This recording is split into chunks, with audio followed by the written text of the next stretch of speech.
I wanted to make you think you were looking at a picture instead of a video. Alright. Hi, it's me, Marty. Happy Wednesday. It's April 25th, 2018, and it's finally spring here in Minnesota.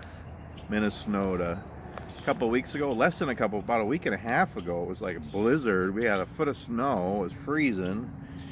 Yeah, but now it's finally nice. It's like, it's been 60s. It was 50s and then it was 60s, close to 70. Wow, it looks like I got like a shiny head there. The sunshine on my head will probably get burnt. I gotta cut my hair actually. It's getting kind of shaggy. It's about a 1/4 inch long. Anyway, I'm gonna try to make this not a real long video. Try to keep it under 30 minutes, but thought I'd make a video. Well, first of all, I need to get outside. I just love being outside. It's just gorgeous. The bugs aren't around yet. It warms up anymore, the mosquitoes are gonna come, but it's just gorgeous. I just love it. It almost feels like fall. And I love spring, but then it gets too hot and bugs come around. I love fall when it's been hot and it cools off. But it's got a fall feel and look because nothing's green yet because it's been so cold and snowy. So it's warming up, but it's still brown and stuff. But I don't know if you can see the lake behind me. This is actually the pond. There's just 2 ponds here, and then there's the Lake Ripley. And it's still frozen, but it's really black. It's really dark, which means ice is getting really thin. And so we should have open water by the weekend, I'm thinking. The 2 ponds here are, well, this one's open. The other one across the road here is still half frozen. And then the lake is back there too. And then Highway 22 is right here. Well, highway, it's a 2-lane highway, but it's a county road, I think, really. But so if you hear the cars, that's what that is. But you can also hear the birds. Birds are just out and in their full glory of just being happy it's spring, I think. The birds and ducks, and I was looking for turtles out here. The Canadian geese are out here, and well, it's just so nice. Yeah, we got the sounds of the road here too. And what's really funny, well, we're hoping to move and buy a house soon out in the country, just a little ways, hopefully this summer. But what's funny is even here is country. I mean, even in town, Litchfield is country. We're 70 miles from the cities. Anything out here is country, really. But just be nice to get out of town again and it's a little bit quieter. Anyway, so I just want to make a video because I need to get out just to enjoy the weather, and I haven't made one outside for a while. So I thought I'd make an outside video, but I'm actually going to talk about my shop inside. So.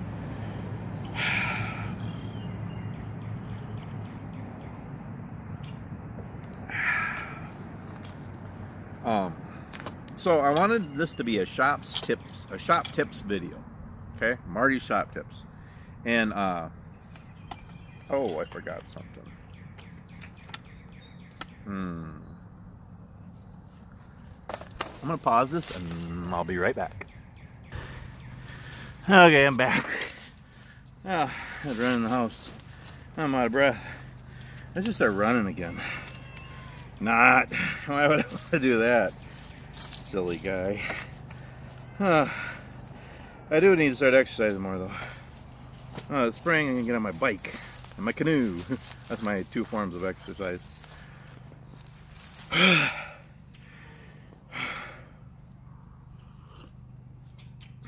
Okay, I don't want to drag this out too long. So,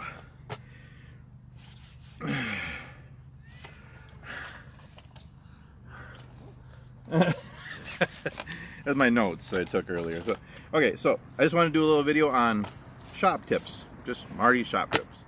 Actually, there's a lot of other people's, just ideas I got from other people, different things I've learned over the years. So just some different things.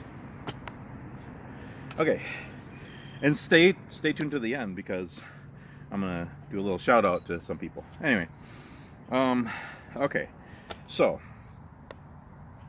And I know I've done a shop tour a couple times and talked about different things about the shop and stuff.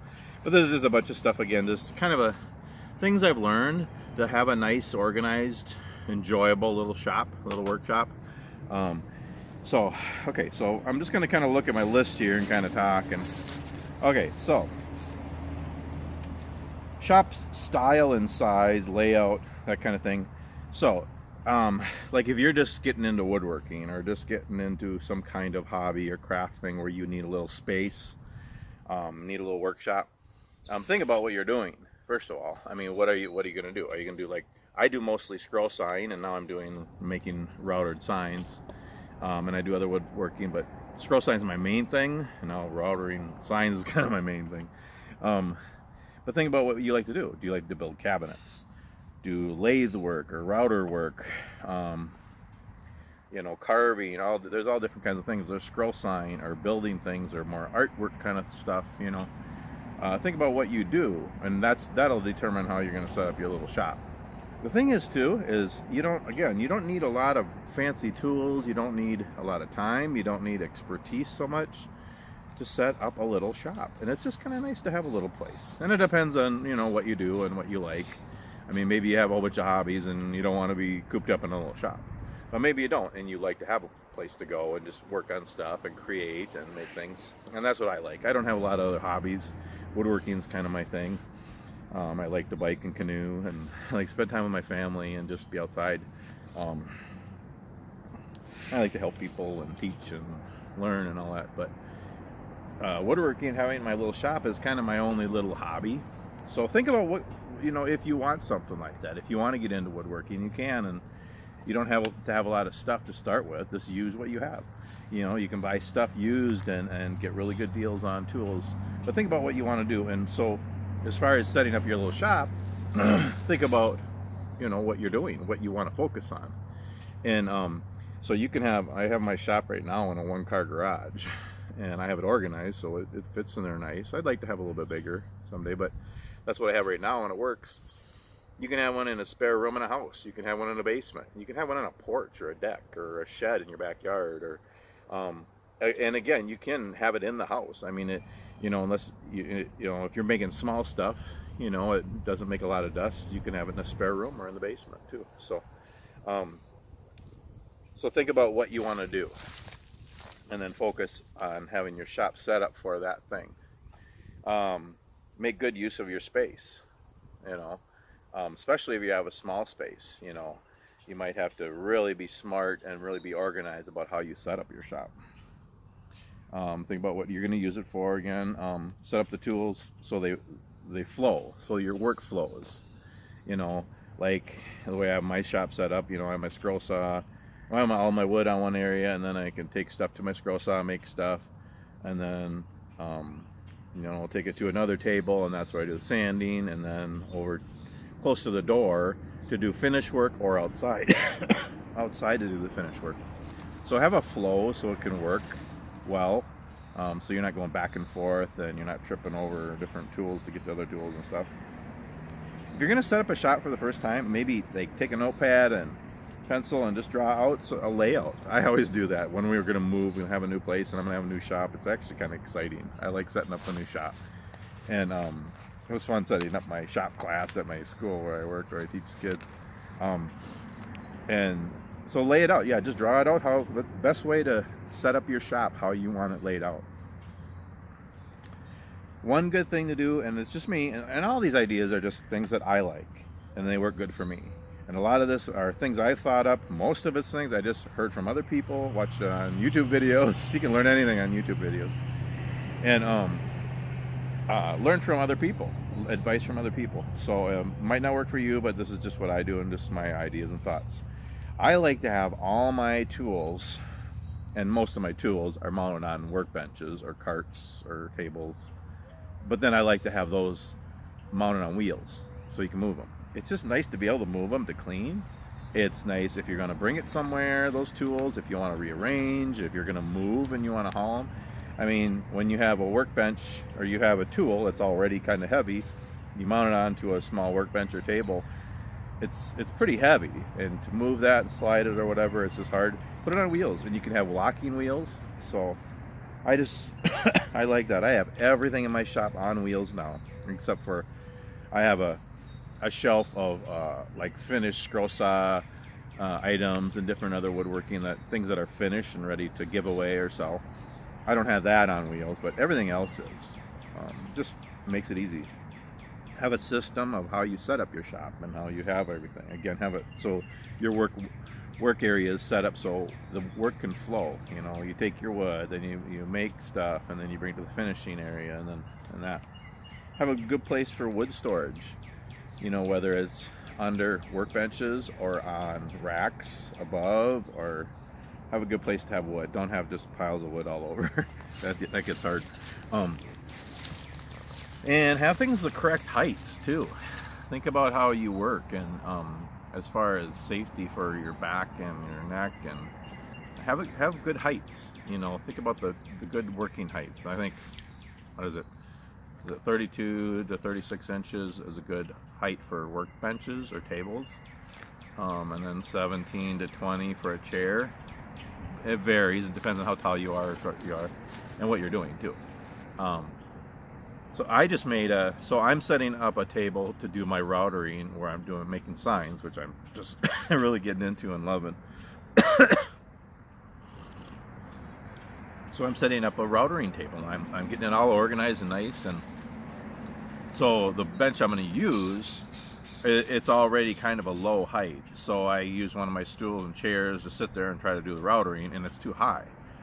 And when I've learned that when I'm routering signs, I want to be really down close to where the router is, like almost like this, and I'm moving the router and making the sign so I can see really close where I'm doing the lettering and stuff.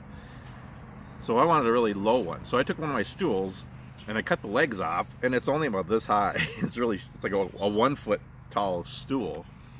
And then I put it on a base and I put it on wheels. So, which is nice for working on things that are on the ground, or working on cars even and stuff. But it's perfect for my little bench for my routering.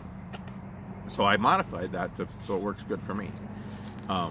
For my scroll saw, I have my scroll saw on wheels, and I have a bench, a stool, that I sit on for that. And I actually have the stool up on blocks because it's level with the scroll saw, and that works better. So think about all those things. Okay, and then I just kind of made categories here. It's like 12 minutes. Okay, I'm gonna try to stay under 30. I don't know if it's gonna happen, but okay. So lighting, safety, organization, cleaning, comfortable. Okay, anyway. I'm trying to read my writing here. So lighting, I like natural light.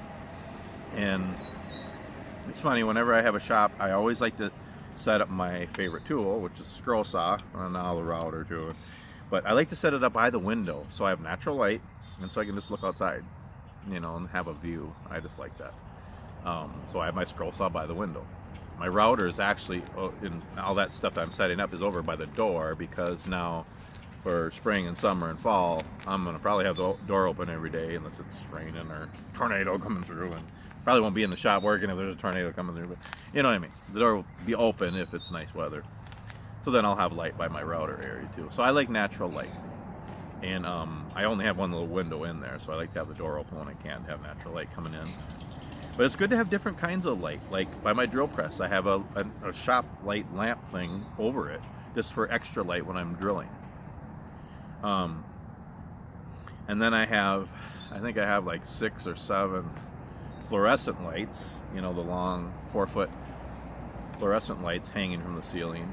And then I also have like 2 or 3, I think there's 3, you know, the regular incandescent bulb, is that what they're called? The round bulb, you know? And so you have 2 different kinds of lighting there, and I heard that's really good to do, and it is, because if you have a table saw on and you just have the fluorescent light and they're coming on, they're starting to break, they're flickering and getting brighter, it can make it look like your saw blade is not moving. It can give it some weird looks. So it's good to have a couple different lighting. The other kind of bulb sets off a different light, because, well, actually the fluorescent lights, those are white, and the other ones are usually an off-white or yellow. So it's just good to have a couple of different lighting things going on, and then have some natural light. So yeah, I like to open my door and have natural light in. I like to work outside when I can, when it's really nice. Move my tools out there or whatever I'm working on. And yeah, have my favorite tool by the window, you know.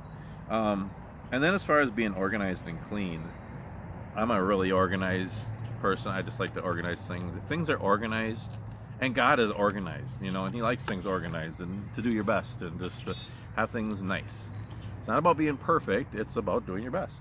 You know, I like to have things organized and clean, and even in the shop. And in the shop, it's important, you know, to be clean, to be organized, so you're not tripping over things. You don't want to get hurt. You don't want to wreck things. So have a place for everything, and have the you know, make sure you sweep all the time and keep it swept good, so you're not tripping over stuff. It's good to have scrap bins for scrap wood. You know, whether it's going to the bonfire. I had like the flu cold thing for like a week. I still got a cold thing going on, but anywho, 15 minutes. Sorry, picking my nose. So you have scrap bin, you know, whether it's stuff going to the bonfire or small pieces that you want to keep for intarsia or little projects and stuff like that. And then have a couple of garbage cans. And just keep it clean. Just keep things picked up. If there's things that you don't need, well, give it away or throw it away, or, you know, just if you have it and you want it, then have a place for it. And that goes for the whole house, your whole life, really. Just to, you know, keep things picked up, you know, and give away things if you don't need it, and throw it away if it's garbage, you know, and just try to be organized and clean in the shop. It helps me. And then to have places for everything. I mean, I like to have everything up off the floor. So I have, you know, I have a pegboard on one wall for my hand tools to hang on. You know, I have like drill bits and router bits and screw bits and different things like that in drawers, or I have like a block and I drill holes, and then I have bits and stuff in there. I have little plastic bins for accessories for the different tools. You know, I just organize things for all my craft supplies and stuff, and different woodworking things. So just to be organized, I think it's important. And then different tool tips. Okay, so like the scroll saw. My scroll saw, again, I think I've told you this before, I like to have it angled so it's angled this way. The back of it is tipped up, so that when you're scroll sawing, you're looking down on your piece and your pattern, and you can see it better. It just works out so much better. And matter of fact, some of the scroll saws they make like that. They have them tilted, and the stands tilted, and have a light and a magnifying glass on it. I have a big magnifying glass. I don't use that yet, but as my eyes get worse, I probably will. But it has lights on it, and works kind of nice. And you can have that separate from some scroll saws come with that, but some you can just buy one and have it hanging over the thing and have it to swing away. You can there's all kinds of different, you know, things you can do like that. A foot pedal, you can buy them for like 15 bucks, and what you do is you plug the foot pedal into the wall, and then there's another plug on there, and you plug your tool into that. And it really works for any tool, really, but I like it for the scroll saw. I might start using it for the router. I don't know if that would work, but for the scroll saw, then you push, you know, there's a pedal on the floor, and you push the pedal, so the saw is always on. You push the pedal to make it go. And then your hands are on, and you don't have to, let's say you break a blade, or you want to change something. Blades break a lot on the scroll saw. My students in my class will testify to that. They break all the time. This is part of scroll sawing. And it makes a loud noise when the blade breaks and everything, and then you got to let go and turn it off and stuff. But if you have a foot pedal, you just let go of the foot and it stops. So it's kind of neat. That works really good for the scroll saw. I made something the other day, a tiny little cart. It's like 1 foot wide. It's just a tiny little cart on wheels, but it's the height of my scroll saw, and it's right next to my scroll saw. So I have a cup there with all my blades, you know, screwdrivers and pliers and little, you know, I have all these little accessory tools that I need for the scroll saw, and they're all sitting right there where I can grab them, and it's on wheels even. So you can actually you can do other things, like you could mount holders on the scroll saw to hold your blades and stuff like that. But I just made a tiny little accessory cart that I can move around. So it's nice to have, for all your tools really, to have all your accessories, all your blades, all your bits, all your tools that you need for that tool, for changing blades and bits and all that, and, you know, doing things. Have it close by. Have it right by that tool, not on the other side of the room by something else. You know, you don't want to have your table saw blades on the other side of the room by your miter saw when you need them for your table saw, and, you know, different things like that. And I have my scroll saw on wheels. I have all my tools, all my workbenches on wheels. I'll tell you that up front. Miter saw.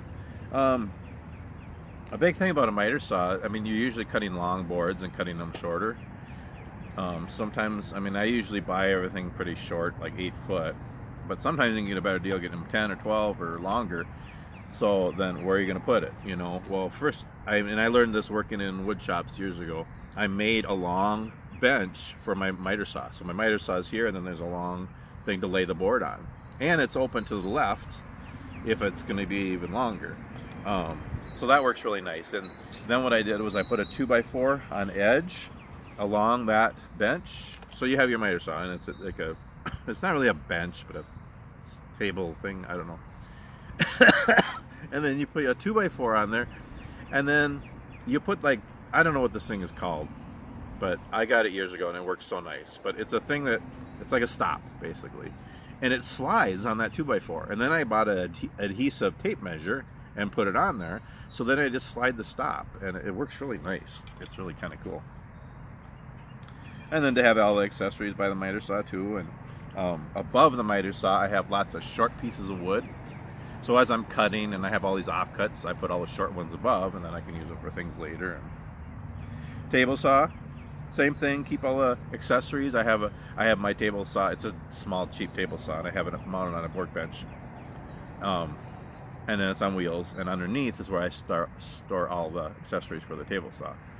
You know, my I want to build a miter sled someday, but I don't have one of those. But my miter gauge thing and my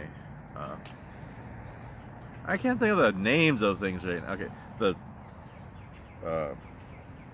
the thing where you set the width. I don't know. I have that under there anyway. And then safety push sticks for pushing wood through a table saw. Very important, so you don't cut your fingers. I made one that's got a handle, and it's really cool because it's like I'm like 8 inches from the blade, and it works really nice. And if it gets cut up or worn, just make another one. I have a pattern for that, so it works good. So use push sticks on the table saw. Be really careful on the table saw and the miter saw and the scroll saw. Scroll saw is really safe, but you still gotta be careful. Like, you can cut your finger. Well, I didn't do this. I did this on my radio alarm saw years ago, but that's another video. But be careful with all tools. Just be safe and make sure the safety guards are in place if they have them. Just be careful. Take your time. Drill press. Just keep all, I guess just keep your bits and all the accessories for a drill press right there. It's just nice to have everything handy. Your chuck to change the bits, to have that right there too. And like I said, it works good for me to have an extra light there by the drill press. Routers. Again, just keep your bits and all the accessories with the routers. Have them all in one place. I'm actually setting up a little area for me to do my routing. And I'm going to build a little shelf on my bench for all my routers to sit, so I can just, I have 2 old routers. One of them broke and the other one's got a short end. I just got a new one. It's a little palm rigid router. I'm so excited. I haven't even used it yet. I made a base for it with handles and stuff. And okay, so one of my shout outs I was going to do is for Eric Roten and Dave, Eric and Dave and Vicky. I guess I'll do that shout out now. I'll do my shout outs now. Okay. Eric and Dave and Vicky Roten. They've been making signs. I said this in another video, but they've been making signs for 40, 50, 60 years. I don't know. And they make really nice routed, hand-carved, hand-routed wood signs. And they make them and they sell them. And then they also have, it's 2 different sides of their business. They make signs and they sell them, but then they also make videos how to make signs and how to make a living doing it. You can make part-time living, full-time living doing that. And then they make lettering, they make templates, they make really nice, really good router bits. And they have a really awesome, amazing profile bit that they make. And I'm actually going to buy one of them, hopefully pretty soon.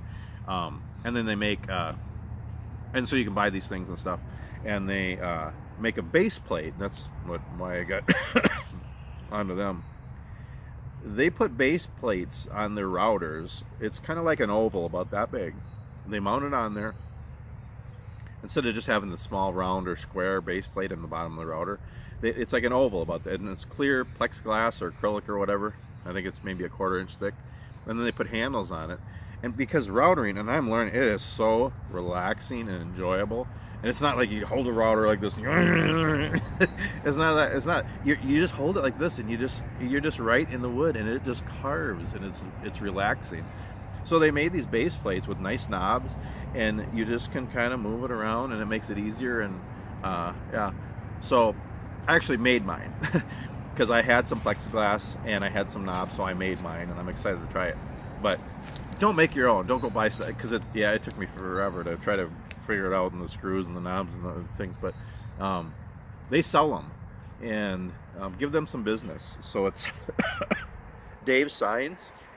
Well, Dave Signs is I think that's the website for the where they sell signs and they make signs. And then makeawoodsign.com, that's their website for selling the templates and the router bits and the base plates and all that. So it's Dave Signs and Make a Wood Signs. Check them out and buy those base plates for your router. It's a lot easier than making your own. And they are just awesome, wonderful people. They're just so cool. I started watching their videos. They have over 700 videos on YouTube. Dave Signs is the YouTube channel. It's Eric Roten. Eric is the he does most of the videos, but his dad, Dave, he started the whole business and taught Eric when he was little. And then Vicky is Eric's wife, and they're just neat people, and these videos are just wonderful. I just love to watch them. So much good information on making routed signs. And so check them out, watch their videos, give them some business, and buying parts or supplies to start making signs if that's something you want to do. They're really neat, and their sense of humor. And what's neat, so it's Dave, and then the son is Eric, and then Vicky is Eric's wife, and then Eric's son, I think Eric's son is Ryan, and he started making signs too. He has a business making signs, and then I think his son is Ryan too, maybe. And I seen a video the other day, and he's learning how to do it. It's really cool. And so they're neat people, so check out their videos. The other shout out I want to do is for my class. Isaiah and Japheth and Abigail and Carl and Nathan and Grace and Levi and Noah and Carl and Brett and Daniel and Greg and Cody and Caleb. That's my my students in my scroll saw woodworking class at CCS. They're awesome, and they're doing an amazing job. So hi everyone. Just wanted to do that. So they're doing amazing. And a lot of them, probably all of them, have never done scroll sign before, I don't think. And they're just doing amazing work. As a matter of fact, tomorrow night is our fine arts night. It's like 6:30 to 8, I think, at Community Christian School in Wilmer. If you want to check it out, come and see stuff. There's going to be all kinds of, art and music and all kinds of stuff. And so I'm putting some of their stuff out on the table because they're doing so good. They're just doing amazing. They're better than I am, honestly. I don't know if that's a good thing or not, but they're better than me already in a lot of things. So they're doing really good. I'm proud of them. So that's really fun. And boy, I really went off the rails on that one, didn't I? Where was I? Well, I started talking about the base plate on my router. Oh, okay. So I'm so I made that base plate. Buy one from Dave and Eric and Vicky. It'd be better, but I made mine, and I'm excited to try that new router. And I'm making some signs, and I'm gonna make a display of signs. It's gonna be cool. So I'll do a video on that when I'm done. And then I'm gonna start doing craft shows more and farmers market, and just try to make some extra money doing signs and doing my scroll saw work with it. So I'm excited to do that. Hopefully that can be some extra income and make lots of gifts too. I've already made a couple gifts and a few gifts. So yeah, I'm making a little workbench for my routers to have all that organized. Another thing, any tabletops, like my scroll saw top, my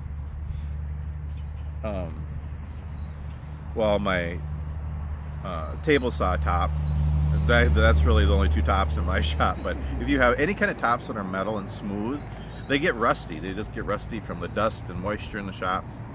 And I just like to clean them once in a while. What I do is I just take sandpaper and just sand it all really nice. There's a video on me doing that on the scroll saw. And sand the top really nice, and then use paste wax, automotive paste wax, and rub it on there. And then your wood moves really smooth on the top. So that works really nice. So yeah. Darn, it's going over 30 minutes. I'm like 29 already. Oh well. We're gonna stay over under 45 minutes when we do that. And it's gonna take me a day to upload this. Anyway. Okay, books, magazines, and patterns. So if you have like books on woodworking and magazines on woodworking, like I have a whole bunch of books. I have my scroll saw magazines, wood magazines, all those stuff. Just keep it organized, have a place for it. You know, mine's on a shelf right now, but I'm gonna build a bookshelf for it. And because it's just kind of nice to have a little corner of your shop that's a little library where you have your books and magazines to get ideas and patterns and stuff. So as far as patterns, and I've talked about this before, but for my scroll sign and now for my routering too, I make a lot of patterns out of hardboard, tempered hardboard. It's 1/8 inch thick. It's pretty cheap. It's like $10 for a 4x8 sheet. You can make a lot of patterns out of that. And I make a bird almost hit, I think it did hit my phone, hit my camera. It flew by. Wow.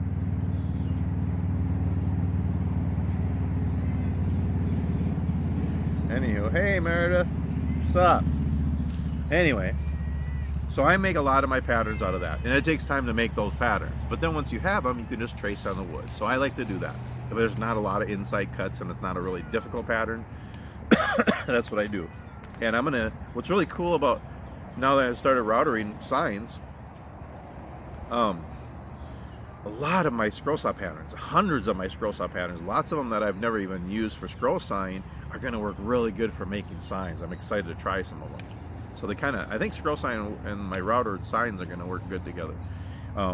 So those kind of templates work good for doing kind of scroll sign and other kinds of woodworking. So otherwise, there's paper patterns. You know, you can make copies out of magazines and books, or download them.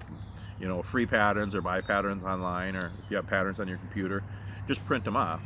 And there's a couple ways to do that. You can either put spray adhesive on the paper, or a glue stick works good too, and then put it on the wood, and then cut it out, and then you peel it off and you sand it off. I don't like doing that. I do it if there's a lot of cuts and stuff. It works good because it's bright, you know, it's white and you can see, and it's easier to see your lines and stuff, but it's another step to have to put the paper on and then take it off. Or you could take the pattern and make a copy, and then you just take a pen and put carbon paper underneath and then trace it on the wood. Then it's right on the wood. Then you don't have to put the paper on or take it off, but you got to take the time to trace it. But I like doing that. I do that more than anything, probably. And there's another way to put patterns on. You could do this for scroll sign. Eric, or Dave Signs, he does it in his videos. He shows you how to do it. He'll take like letters or numbers, or the artwork, or different clip art, or different patterns, and he'll put on the wood. And then he'll take black paint, or actually I think he uses marsh ink, and he just lightly sprays it, and it sprays around the lettering templates. And then you just take the templates off, and you have a perfect letter on there, and your design to router. And that would work good for scroll sign too, and for lots of things. So that's another. But that's another way to get your pattern on the wood. And then keep your patterns organized. I have a lot of binders I have my patterns in, and I have them by categories: Christmas, you know, sports, wildlife, different things like that. A lot of people don't use file cabinets anymore, just getting away from that, but you can still do that and have them all in files, all the different kinds of patterns that you have. I think a really good way is to have them on a computer, have all your patterns on a computer, whether you scan them from books or magazines or whatever, download them off, Google. I mean, get lots of patterns, free patterns and ones you buy, and then have them on your computer and just print it off when you need it. So then you don't have a place really, but I do all those things. I mean, I have patterns and binders and a file cabinet of patterns, and on my computer, and there's lots of patterns you can get online for scroll sign, for making signs, for doing woodworking. I mean, there's billions of clip art out there and ideas, and there's free patterns, there's patterns you can buy, there's different things. So Google things if you're curious about, if you want to, you want a pattern for a cat, or there's going to be tons of pictures and ideas for doing that, So Google is amazing.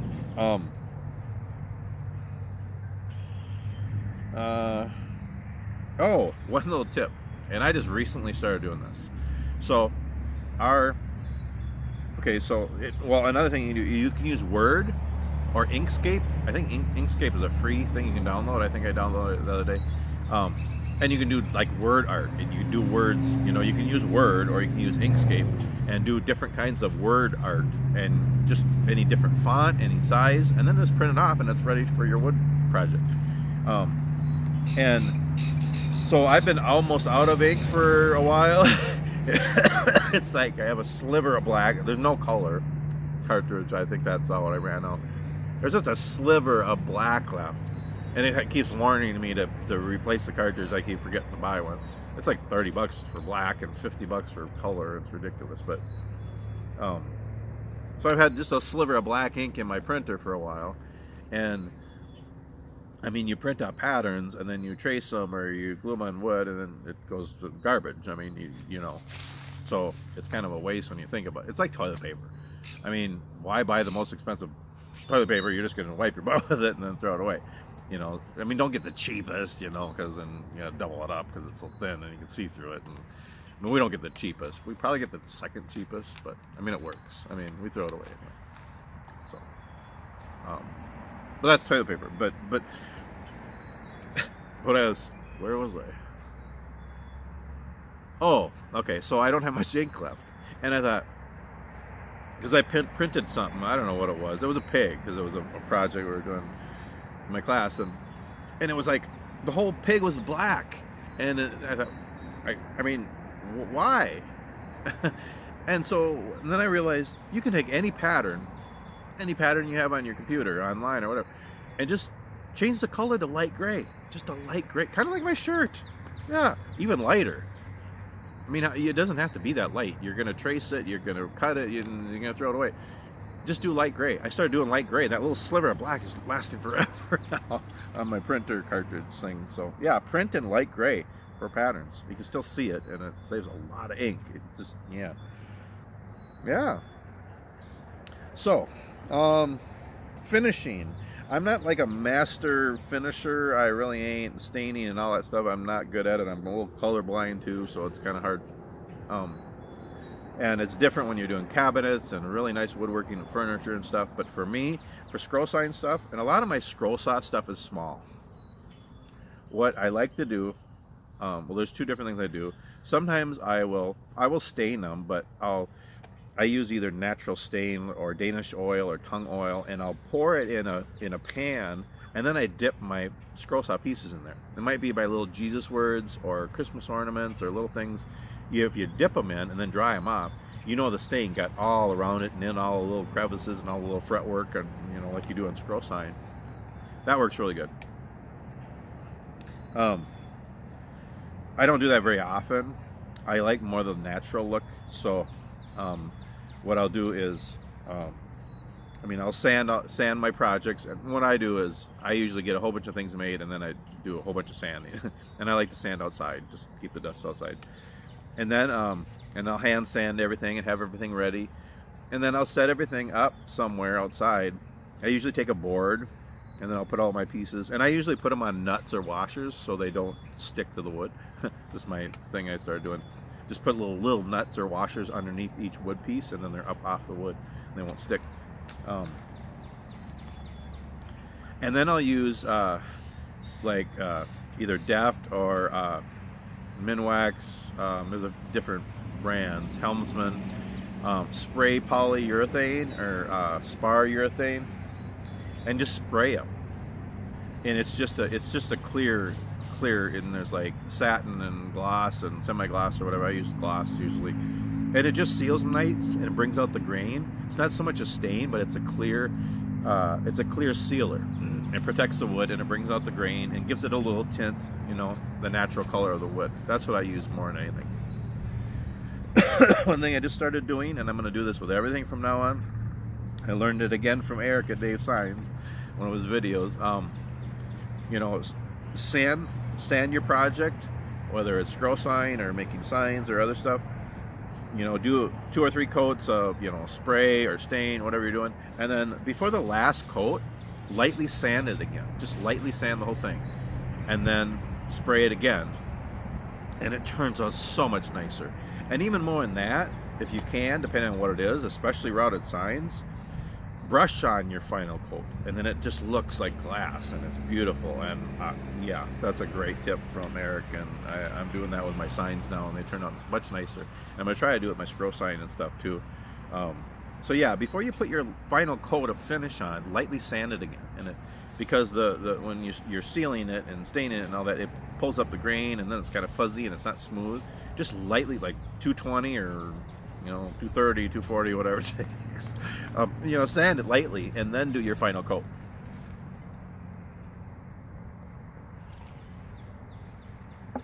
So I'm not really good. I'm not a professional stainer, finisher. That's just a couple of things. And painting, I don't really do much painting. One thing I like to do though, when I do paint like kids' puzzles and different things, is to paint it. And sometimes I'll just paint it. But what looks really kind of cool sometimes, especially pine or poplar or even oak or whatever, paint it, but then wipe the paint off. And then so the grain shows through the paint. So it's almost like a paint stain. That's kind of a neat thing I started doing. And use paint pens sometimes, and sometimes they work good. Yeah. And then just some things on, like, if you're, well, okay, a few things. Like if you're doing some scroll sign or making wood gifts or making routed signs, there's so much you can do as far as giving gifts. I mean, like different occasions. I mean, birthdays, graduations, weddings, anniversaries, retirements, memorials, holidays, events, different things. There's so many different things. If you can make your wood items, there's so many different occasions and different times and places and people and family and friends that you can give wonderful handmade gifts to. So, and if you want to sell stuff, there's lots of places. I mean, you can sell. You can bring your stuff to dealers. Let's say you want to. I don't like to do that because then they're getting a lot of the profit, but they're also doing a lot of the work too. If you don't have time to sell and stuff, you can bring your stuff to a gift shop, and then you usually do something like they get 40% and you get 60%, something like that, or the other way around, or I don't know. So they get a part of the profit. That's one way to do it. You can do craft shows and farmers market, flea markets, those kind of things. I'm going to start. I've done them in the past, haven't made a lot of money on them, but now I'm doing signs, so I'm hoping with my signs and scroll saw work, I might be able to make a little bit of extra money, make more selling stuff doing that. So I'm going to start doing some craft shows. I'm doing one in a couple weeks here. So that's really good too. And different holidays, around Christmas time is the best time to do craft sales and try to sell stuff. Another really cool place to be able to sell things is on Facebook. I mean, get into groups or just advertise, make a Facebook group or page for your woodworking that you're making or selling. And I mean, thousands of people can see that, and it's free. And you can put pictures on there and prices and stuff, or sell through Facebook. I've gotten a lot of orders through Facebook, just selling some different things through Facebook. You can also put stuff on Etsy and eBay, things like that. So there's lots of different places where you can sell your stuff. And then I just had a couple ideas for like packaging stuff. You can get priority boxes, which is probably the cheapest way to mail something at the post office. They're free, and there's like 2-3 different sizes, and they're free. You can just go get them, and you're going to use them to mail anyway. And rather than using your own boxes, use the post office's boxes. They're free. And priority mail, I think, is usually the cheapest and best way to mail stuff. And then I started using bubble wrap from Walmart. It's like $4 and it's a roll, and you can wrap your stuff. So if I'm going to mail something, I don't do it very often. I'm starting to do it more now for gifts and selling a few things. Use the bubble wrap and wrap whatever you made really well, and then put it in the box, or tape it and put it in the box with newspaper. Walmart bags work really good. We all have thousands of Walmart bags laying around. And pack it in there so it's packed really well, because you did all the work to make something special, and you want to get it to your family or friends or the customer in one piece. So take some extra care in packaging things if you're going to mail them, or hand deliver them to them if you can. That's good business and nice for giving gifts to family and friends. Yeah, and then just had a few other things. Yeah. When I'm thinking about making something, I like to just brainstorm. Look at my list. I'm a list person. I'm always making lists. 44 minutes. Yeah, well, we'll see if we can keep it under an hour. But I make lists of things, if I have ideas, okay, how am I going to do this? And I'm going to make a list. And I make all these lists and diagrams and layouts and stuff. You know, brainstorm ideas before you're going to do something, you know. If you want to start a hobby, if you want to start woodworking, think about what you'd like to do. You know, make lists and stuff and brainstorm, get ideas. If there's something you want to make, brainstorm and just write down ideas before you do anything. And Google ideas. Oh my goodness, I'm getting so many ideas from to make wood signs by what other people have made, and that's giving me ideas and new ideas of things I want to make and different things. And Google it. I mean, I put in carved wood signs, and there's bazillions out there, all kinds. It's really neat. And think outside the box. Think of new things to make that people haven't never made before, or something you've never made before. And the thing about woodworking that's kind of neat, and scroll sign especially. And working in education and teaching it to kids. I just love teaching scroll sign to kids. It's just fun. And a lot of kids have never done it before, and it's a really fun, creative form of woodworking, and they just love it. And they find out they have a new hobby. And not all of them, but some of them really like it. And adults too. You might just need a hobby. It's a pretty cheap one to get into, and maybe you can't get around a lot. Maybe you don't have a lot of things going on, and you might really enjoy scroll sign. You might really enjoy woodworking, and there's some really fun, affordable ways to get into woodworking. Yeah, and try routering signs. Oh my goodness, it's fun. I started with bits I had and old router, and I'm making signs, and I've already sold a couple and made some gifts. And so yeah, so that's just some tips on, you know, setting up a shop and safety and just things in the shop and things I do. There's all kinds of other things too, you know, different holders and different things in the shop that just save time, save room, keep things organized and clean, and you know where things are, and you enjoy it more, and make your little shop, you know, a comfy place, a fun place, a place that you like to be in. You know, I mean, don't move in there and live in your shop, but you know, if it's your little hobby, if you're out there for half hour, you know, every day or on the weekends for a couple hours or whatever, enjoy it. You know, make it comfortable, make it set up how you want it, and where you can go out there and you can work and you can play. I mean, it's fun making stuff out of wood, and be creative and make gifts for people and make things to sell. So enjoy, set up your shop and pick the type of woodworking that you like and that, you know, you enjoy.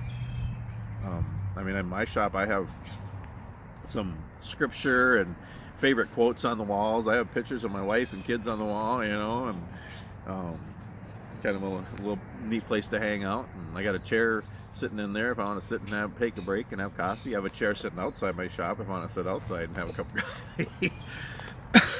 Speaking of coffee, well,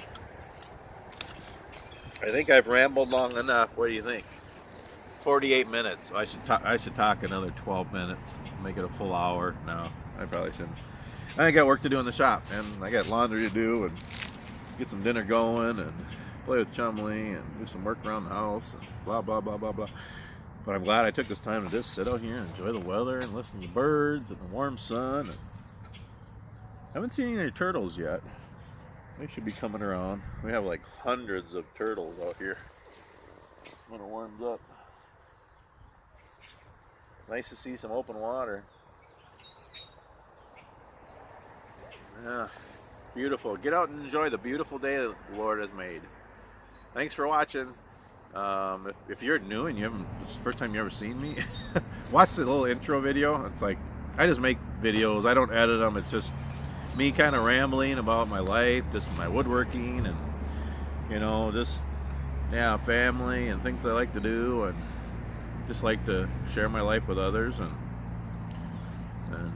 yeah, I like to make people smile. So hopefully I made you smile today and give you some good tips for your shop and woodworking and stuff. And a lot of it, again, I get from other people. So yeah, watch some other videos. There's lots of great YouTube videos on woodworking and workshops and safety tips and shop tips and all that kind of stuff. I was just sharing a few of mine. So anyway, well, I stayed under 50 minutes. I got about 10 seconds. Well, thanks for watching. Subscribe if you haven't subscribed, and click on the bell so then you'll get notifications, and like and share and comment, and About 9 seconds here, and I'll make it an even 50. Thanks for watching. Have a great day. Bye.